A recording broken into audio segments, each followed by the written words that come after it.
Hola, buenos días. Les habla Juan Sebastián Jaime de País, de la Universidad de los Andes en Colombia. Y la ponencia que haré el día de hoy es precisamente sobre el impacto diferencial por género de la discriminación por discapacidad, con base en un par de investigaciones que hemos hecho acá en la Universidad de los Andes sobre violencia sexual y derechos sexuales y reproductivos de mujeres con discapacidad.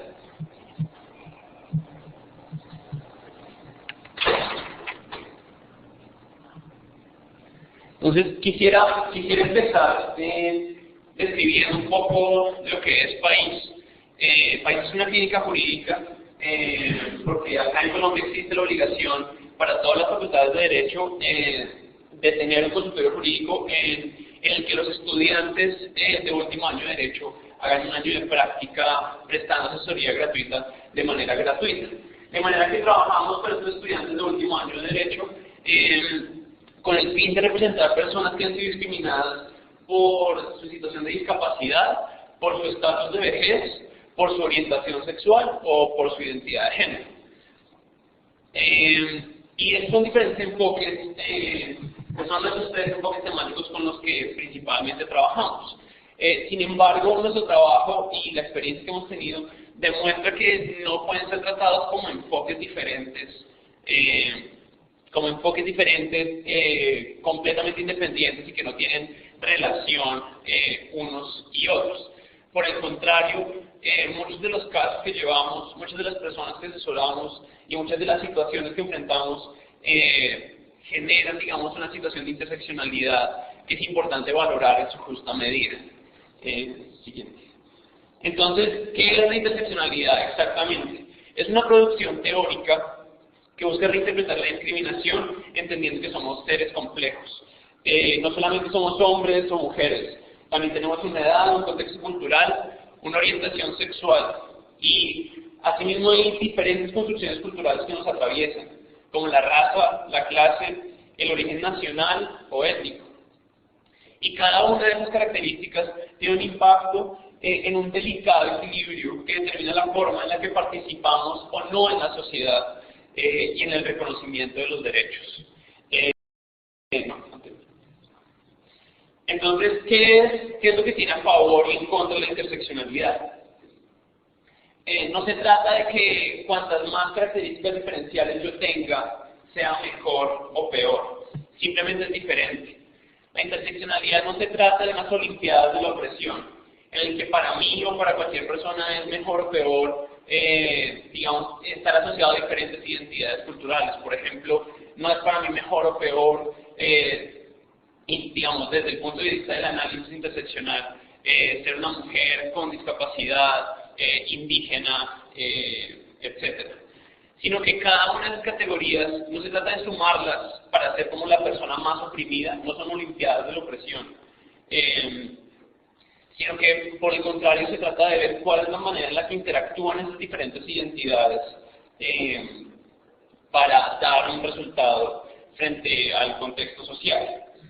Una de las principales críticas a la interseccionalidad es que no tiene un método, y esto es cierto. La interseccionalidad no es un método que consista digamos, que parta de una matriz de evaluación del cruce de las identidades.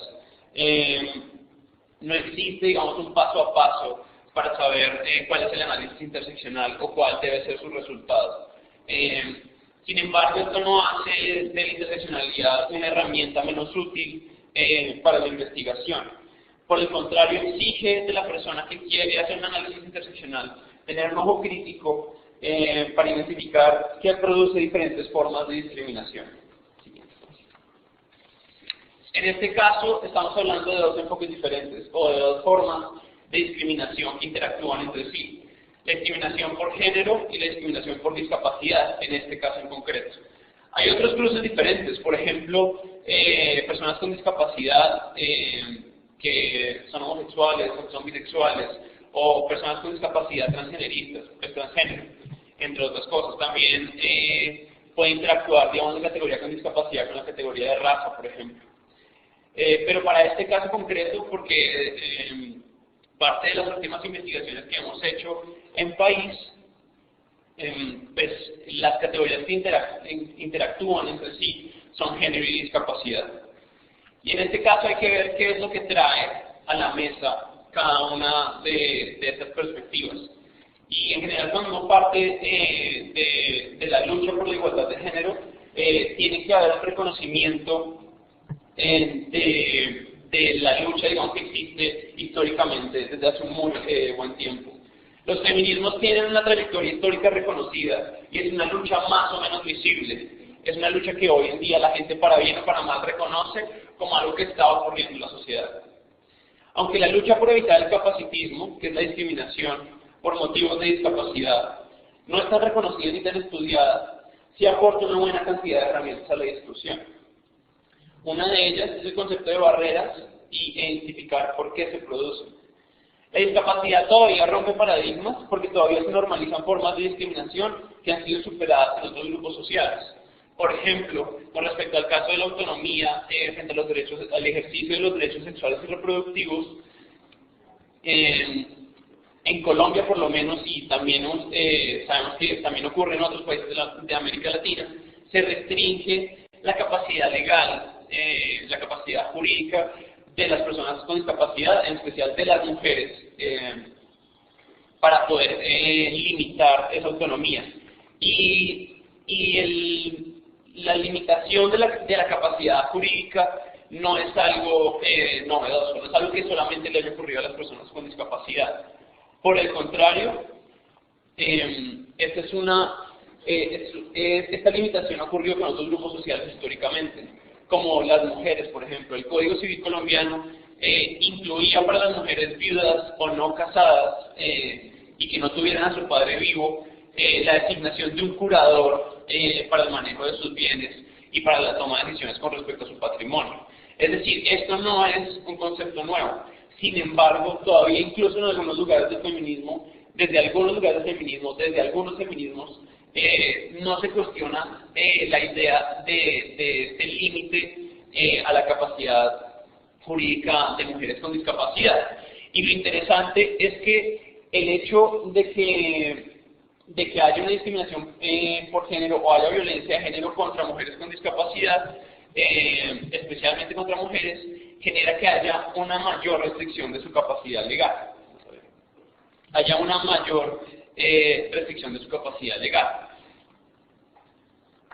Precisamente porque por ejemplo, en el caso de las esterilizaciones quirúrgicas, este procedimiento en Colombia, este procedimiento médico, exige inicialmente que se declare a la mujer interdicta. De manera que para poder afectar sus derechos sexuales y reproductivos, primero se coarta su capacidad legal. Siguiente.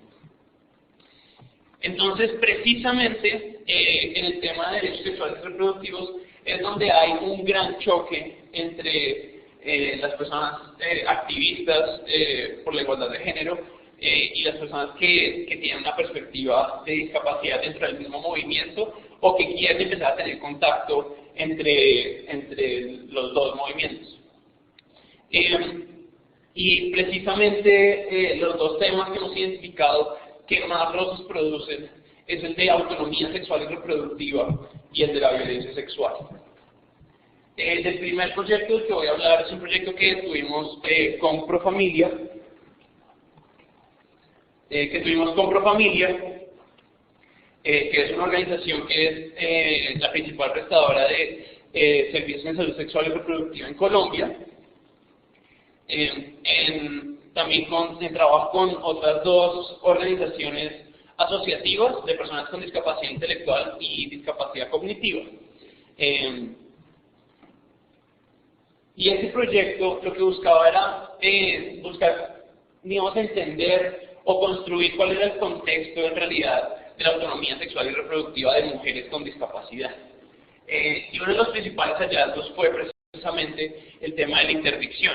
Entrevistamos a jueces de familia, jueces y juezas de familia, a procuradoras de familia y a defensoras de familia, y la mayoría de los casos, en efecto, todos estos funcionarios afirmaban que la esterilización quirúrgica era una forma de proteger a mujeres con discapacidad y que la interdicción también era una forma de proteger a las mujeres con discapacidad, de manera que ven primero la interdicción, o sea, la declaración de incapacidad jurídica, y luego la esterilización quirúrgica como dos formas de protección a la mujer con discapacidad.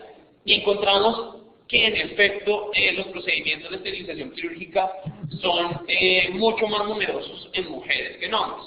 Acá en Colombia, con los datos del sistema público de salud, con datos de Civigila, encontramos que en los años entre 2009 y 2012 hubo casi 4 veces más esterilizaciones quirúrgicas a mujeres que a hombres con discapacidad. Y la mayoría de esas esterilizaciones no ocurrieron en el marco de una cesárea o de un embarazo, o sea, posterior a una cesárea de un embarazo, sino incluso antes de que la persona incluso tuviera conocimiento sobre su cuerpo o sobre su autonomía sexual y reproductiva, sobre sus derechos sexuales y reproductivos. Algunas de las recomendaciones que dimos sobre este proyecto tenían que ver precisamente sobre la obligación que tiene Colombia bajo el marco de la Convención de los Derechos de las Personas con Discapacidad de modificar el marco legal para eliminar el régimen de interdicción, por una parte. Y por otra parte, que ajustara la forma en la que las personas con discapacidad acceden al sistema de educación, que se garantice su derecho a la educación inclusiva, de manera que puedan tener acceso a las cátedras en educación sexual que deben ofrecer